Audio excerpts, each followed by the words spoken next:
Tafadhali, ili uweze kuwa mtu wa kwanza kutazama video zetu, bonyeza maandishi mekundu yaliyoandikwa subscribe hapo chini ya video hii, na kisha itakuja alama ya kengele, nayo ibonyeze mara moja kwa ajili ya kujihakikishia unakuwa mwanafamilia wetu na au pitu na taarifa zetu za kimichezo, lakini pia taarifa za kiburudani ambazo tumekuwa tukikusogezea hapa katika chaneli yako pendwa ya Swahili Film.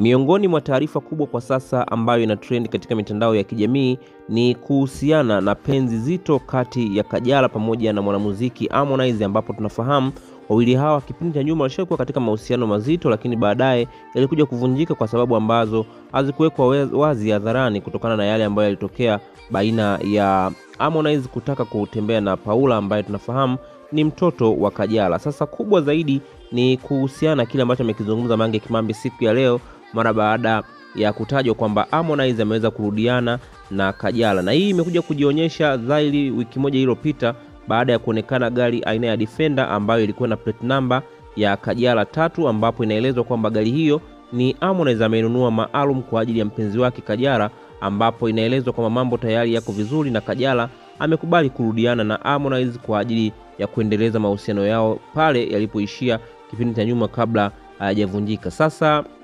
tunakumbuka siku ya juzi katika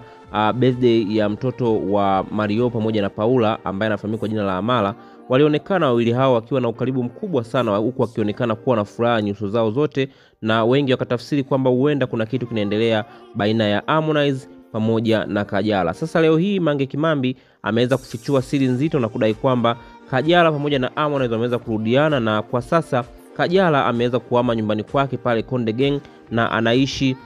kwa Kajala. Hii imeweza kuwashtua watu wengi sana, kwani wengi hawakuamini kwamba Kajala angeweza kukubali kumrudia tena Harmonize kwa yale yote ambayo alimfanyia, lakini pia yale aliyokuwa akizungumza mara baada ya kuachana na Kajala. Sasa leo hii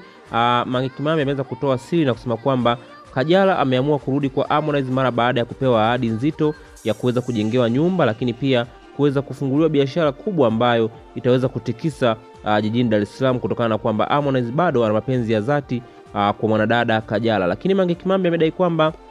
Kajala ameamua kurudiana na Harmonize kwa sababu tu ya pesa na si kingine, kutokana na kwamba hana mahusiano, hana mapenzi ya dhati kwenda kwa Harmonize, kutokana na Harmonize amekuwa ni mtu ambaye anabadilika mara kwa mara, na hivyo Kajala ameamua kuitumia nafasi hii kama kuweza kwenda kuchota pesa kwa Harmonize, na pindi tu Harmonize atakapobadilika basi Kajala atakuwa amefaidika kwa kile ambacho Harmonize amekuwa akikitoa kwake, kutokana na kwamba Harmonize amekuwa akionyesha kipaumbele cha pesa zaidi kwa mwanadada Kajala. Wewe kama shabiki una lipi la kuzungumza? Tuachie maoni yako hapo chini ya comment section, lakini pia nikukumbushe kwa wewe ambaye bado hujajiunga nasi, bonyeza maandishi mekundu yaliyoandikwa subscribe hapo chini ya video hii, na kisha itakuja alama ya kengele, nayo utaibonyeza mara moja, na utakuwa umejihakikishia kuwa mwanafamilia wetu na autopito na taarifa mbalimbali za kimastaa hapa ndani na nje ya nchi ya Tanzania.